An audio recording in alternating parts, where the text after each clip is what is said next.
1400 বছর আগে এক মানুষ বলে গেছেন একটা দেশের কথা, একটা জাতির কথা, এমন কথা যা আজ বাস্তবে মিলে যাচ্ছে একে একে।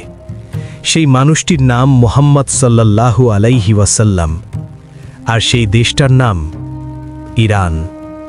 তিনি বলেছিলেন, ঈমান যদি আকাশের সবচেয়ে দূরের তারায়ও চলে যায়, পারস্যের মানুষ সেখান থেকেও তা ছিনিয়ে আনবে। তিনি বলেছিলেন, খোরাসানের দিক থেকে কালো পতাকাবাহী এক বাহিনী বের হবে, যাদের কেউ ঠেকাতে পারবে না। তিনি আরও বলেছিলেন, ইস্পাহানের 70,000 মানুষ হবে দাজ্জালের অনুসারী। তিনটি কথা, তিনটি ভবিষ্যৎবাণী, একটাই দেশকে ঘিরে। আজ সেই কথাগুলো নিয়েই কথা বলবো, কারণ এই কথাগুলো শুধু ইতিহাসের পাতায় আটকে নেই, এগুলো জীবন্ত, এগুলো প্রাসঙ্গিক, এগুলো আজকের পৃথিবীতেও জীবন্ত হয়ে উঠছে, প্রতিটি ঘটনায়, প্রতিটি সংঘাতে। 85 মিলিয়ন মানুষের একটি দেশ, 99%-এরও বেশি মুসলমান, মাটির নিচে তেল আর গ্যাসের বিশাল ভাণ্ডার, ক্ষেপণাস্ত্র আর সামরিক প্রযুক্তিতে যে দেশ আজ গোটা বিশ্বকে চমকে দিচ্ছে, নিজেকে ইসলামী প্রজাতন্ত্র হিসেবে ঘোষণা দেওয়া সেই দেশটার নাম ইরান। আর এই ইরান নিয়ে যা নবীজি বলে গেছেন, তা জানলে আপনি স্তব্ধ হয়ে যাবেন। তবে শুরু করার আগে একটা কথা পরিষ্কার করতে হবে, ইসলামে কোনো জাতি বড় নয়, কোনো বর্ণ ছোট নয়। আল্লাহ কোরআনে বলেছেন, হে মানব জাতি, আমি তোমাদের একজন পুরুষ ও একজন নারী থেকে সৃষ্টি করেছি, তোমাদের বিভিন্ন জাতি ও গোষ্ঠীতে বিভক্ত করেছি, যাতে তোমরা পরস্পরকে চিনতে পারো। তোমাদের মধ্যে সবচেয়ে সম্মানিত সেই ব্যক্তি যে সবচেয়ে বেশি আল্লাহকে ভয় করে। সূরা হুজরাত আয়াত 13। আরব হোক, অনারব হোক, সাদা হোক, কালো হোক, আল্লাহ দরবারে মাপকাঠি একটাই, তাকওয়া। এবার ফিরে যাই ইতিহাসের সেই মুহূর্তে। 657 খ্রিস্টাব্দ, সিফফিনের ময়দান, দুই দল মুসলমান একে অপরের মুখোমুখি। একদিকে আলী রাদিয়াল্লাহু আনহু, অন্যদিকে মুয়াউইয়া রাদিয়াল্লাহু আনহু। নবীজি এই ফিতনার কথা আগেই বলে গিয়েছিলেন। সাহি বুখারিতে আছে, এমন এক সময় আসবে যখন বসে থাকা মানুষ দাঁড়ানো মানুষের চেয়ে ভালো থাকবে। সিফফিন ছিল সেই ফিতনারই এক ভয়াবহ অধ্যায়। সেই যুদ্ধে ইরান থেকে আসা মুসলিমরা আলীর পাশে দাঁড়িয়েছিল, সালমান ফার্সির শিক্ষায় অনুপ্রাণিত সেই মানুষগুলো। যুদ্ধ শেষে তারা আলীর কাছে এসে বলল, আমরা আপনার জন্য সব কিছু উৎসর্গ করতে প্রস্তুত। আলী তাদের দিকে গভীর দৃষ্টিতে তাকিয়ে বললেন, তোমরা সেই জাতির সন্তান যাদের কথা স্বয়ং রাসূলুল্লাহ বলে গেছেন। ইতিহাস সাক্ষী দেয়, পারস্যের মুসলিমরা বারবার সত্যের পক্ষে দাঁড়িয়েছে। এটা কোনো দুর্ঘটনা ছিল না, এটা ছিল নবীজির ভবিষ্যৎবাণীর বাস্তবায়ন। ইরানিরা শুধু সৈনিক ছিল না, তারা ছিল জ্ঞানের যোদ্ধা। তারা ইসলামের বাণী হৃদয়ে ধারণ করেছিল, ধর্মের জন্য নিজেদের বিলিয়ে দিতে পিছুপা হয়নি। একটু থামুন, একটু চিন্তা করুন। আবু হুরায়রা রাদিয়াল্লাহু আনহু বর্ণনা করেন, একদিন আমরা নবীজির কাছে বসে আছি, সূরা জুমা অবতীর্ণ হল। তিনি তেলাওয়াত করলেন সেই আয়াত, এবং তাদের মধ্য থেকে অন্যদের জন্য যারা এখনও তাদের সাথে মিলিত হয়নি। আমি জিজ্ঞেস করলাম, ইয়া রাসূলাল্লাহ, এই অন্যরা কারা? তিনি চুপ রইলেন। আমি আবার জিজ্ঞেস করলাম, তিনি আবারও চুপ রইলেন। তৃতীয়বার জিজ্ঞেস করলাম। সেই মজলিসে সালমান ফার্সি রাদিয়াল্লাহু আনহু উপস্থিত ছিলেন। রাসূলুল্লাহ তার পবিত্র হাত সালমানের কাঁধে রেখে বললেন, ঈমান যদি সুরাইয়া তারকায়ও চলে যায়, পারস্যের মানুষ সেখান থেকেও তা ছিনিয়ে আনবে। সাহি মুসলিম, হাদিস নম্বর 2546। সেই কথাটা একটু অনুভব করুন। নবীজি নিজের পবিত্র হাত রেখেছেন একজন ইরানি সাহাবীর কাঁধে, আর ঘোষণা দিচ্ছেন গোটা একটা জাতির শ্রেষ্ঠত্বের কথা। ইমাম কুরতুবী এই হাদিসের ব্যাখ্যায় বলেছেন, এটি পারস্য জাতির বিশেষ সম্মানের সুস্পষ্ট প্রমাণ। নবীজি আগেই জানিয়ে দিয়েছিলেন এই জাতি ইসলামী জ্ঞানের শীর্ষে পৌঁছাবে। এই কথা কি সত্য হয়েছে? ইমাম জাহাবি তার বিখ্যাত গ্রন্থে 21 জন শীর্ষ হাদিস বিশেষজ্ঞের তালিকা দিয়েছেন, যারা সকলেই পারস্য বংশোদ্ভূত। ইমাম বুখারী, হাদিস শাস্ত্রের সবচেয়ে নির্ভরযোগ্য গ্রন্থের সংকলক, পারস্যের সন্তান। ইমাম মুসলিম, ইমাম তিরমিজি, ইমাম আবু দাউদ, ইমাম নাসাই, ইমাম ইবনে মাজাহ প্রত্যেকেই পারস্য অঞ্চলের মানুষ। ফিকহের ইমাম আবু হানিফাও পারস্য বংশোদ্ভূত।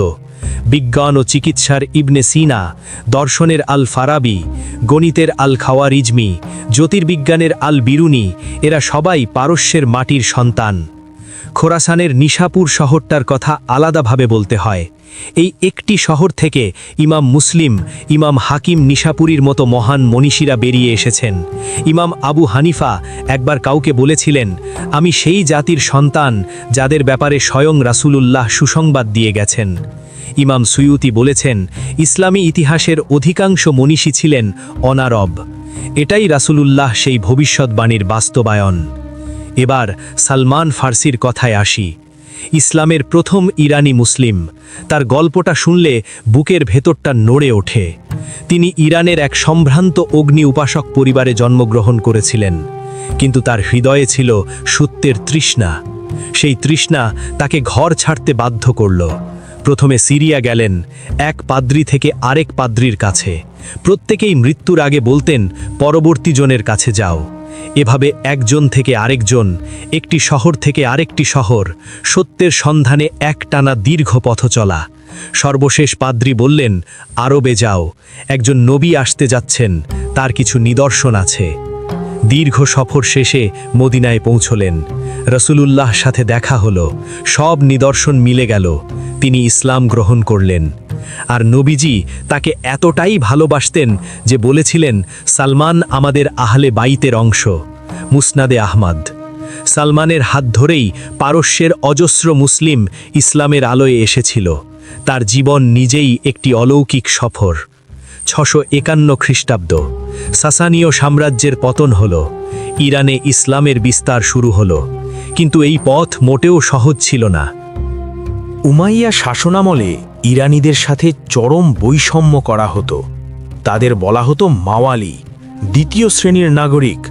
হাজ্জাজ বিন ইউসুফ ফার্সি ভাষায় কথা বলাই নিষিদ্ধ করে দিয়েছিলেন। তবু ইরানীরা ধৈর্য ধরল, নিজেদের ভাষা ও পরিচয় রক্ষা করল, ইসলামকে আঁকড়ে ধরল পূর্ণ আন্তরিকতায়। বিখ্যাত ঐতিহাসিক বার্নার্ড লুইস বলেছেন, ইরান প্রকৃত অর্থেই ইসলামী হয়েছিল, কিন্তু আরব হয়নি। নবীজি বলেছিলেন, এই দিন সেখানে পৌঁছাবে যেখানে রাত আর দিন পৌঁছায়। মুসনাদে আহমদ। ইরান ছিল সেই প্রথম দেশগুলির একটি।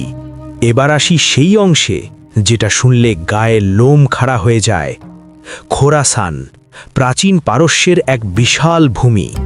আজকের ইরান, আফগানিস্তান, তুর্কমেনিস্তান আর উজবেকিস্তানের কিছু অংশ নিয়ে গঠিত সেই বিস্তীর্ণ এলাকা। এই খোরাসান নিয়ে রাসূলুল্লাহ বলেছেন, খোরাসানের দিক থেকে কালো পতাকাধারী একদল বের হবে, তাদের কেউ ঠেকাতে পারবে না। মুসনাদে আহমদ। মুহাদ্দিসগণ বলেন, এই বাহিনী ইমাম মাহদির আবির্ভাবের আগে বের হবে। তারা সুফিয়ানির বিরুদ্ধে লড়াই করবে।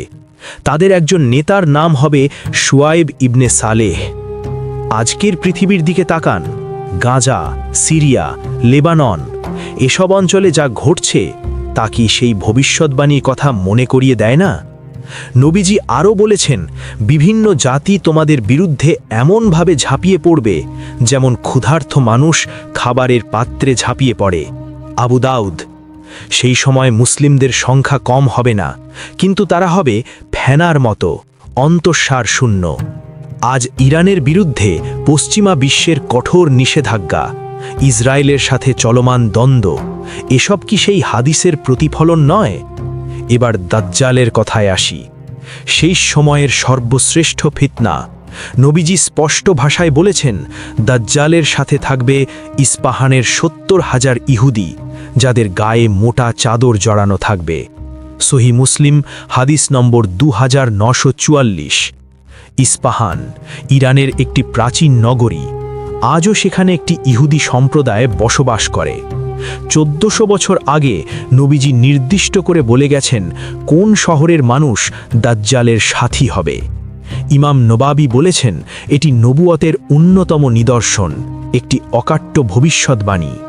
এই একটি হাদিসই প্রমাণ করে যে নবীজি সাল্লাল্লাহু আলাইহি ওয়াসাল্লাম সত্যিকারের আল্লাহর রসূল ছিলেন।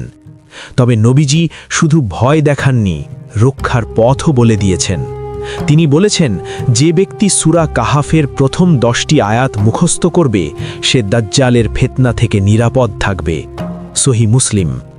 এই আমল কিন্তু ছোট নয়। প্রতি শুক্রবার সূরা কাহাফ তেলাওয়াত করুন। দাজ্জালের ফিতনা থেকে নিরাপত্তার এটাই সহজতম পথ। সুফিয়ানির কথাও ভুলে যাওয়া যায় না। হাদিসে এসেছে সে আবির্ভূত হবে এবং 33 মাস পৃথিবীতে ত্রাস চালাবে। মুসনাদে আহমদ। তারপর ইমাম মাহদী আসবেন এবং তার বিরুদ্ধে রুখে দাঁড়াবেন। ইমাম মাহদীর বিষয়ে রসুলুল্লাহ বলেছেন, পৃথিবীতে যদি মাত্র একটি দিনও বাকি থাকে, আল্লাহ সেই দিনকে এতটা দীর্ঘ করবেন যতক্ষণ না আমার বংশ থেকে এমন একজনকে পাঠান যার নাম আমার নামের সাথে মিলবে। আবু দাউদ। ঐতিহাসিকরা বলেন, ইমাম মাহদীর আবির্ভাবের সময় ইরানের মুসলিমরা অত্যন্ত গুরুত্বপূর্ণ ভূমিকা রাখবে। এ কথা শিয়া ও সুন্নি উভয় ঐতিহ্যেই স্বীকৃত। ইয়াজুজ মাজুজের কথাও এখানে আসে। আল্লাহ কোরআনে বলেছেন, যখন তাদের ছেড়ে দেওয়া হবে তারা প্রতিটি উঁচু জায়গা থেকে ধেয়ে আসবে। সূরা আম্বিয়া আয়াত 96। হাদিসে এসেছে তারা খোরাসানের দিক থেকে বের হবে। ইতিহাসে চেঙ্গিস খানের মঙ্গল বাহিনী ঠিক খোরাসানের দিক থেকে বেরিয়ে এসে গোটা মুসলিম দুনিয়া ছাড়খাড় করে দিয়েছিল। অনেক মুসলিম ঐতিহাসিক এই ঘটনাকে সেই ভবিষ্যৎবাণীর সাথে মিলিয়ে দেখেছেন। কাকতল নাকি ভবিষ্যৎবাণীর প্রতিফলন? ইতিহাসের পাতায় এমন মিল দেখলে মনে প্রশ্ন জাগে, নবীজি কি সত্যিই ভবিষ্যৎ দেখতে পেয়েছিলেন? জি, নিশ্চিতভাবেই। কারণ তিনি নিজের মন থেকে কথা বলতেন না, বলতেন আল্লাহর ওহির আলোয়।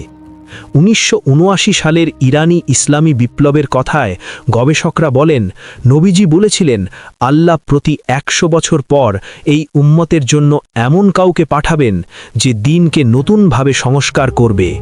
আবু দাউদ।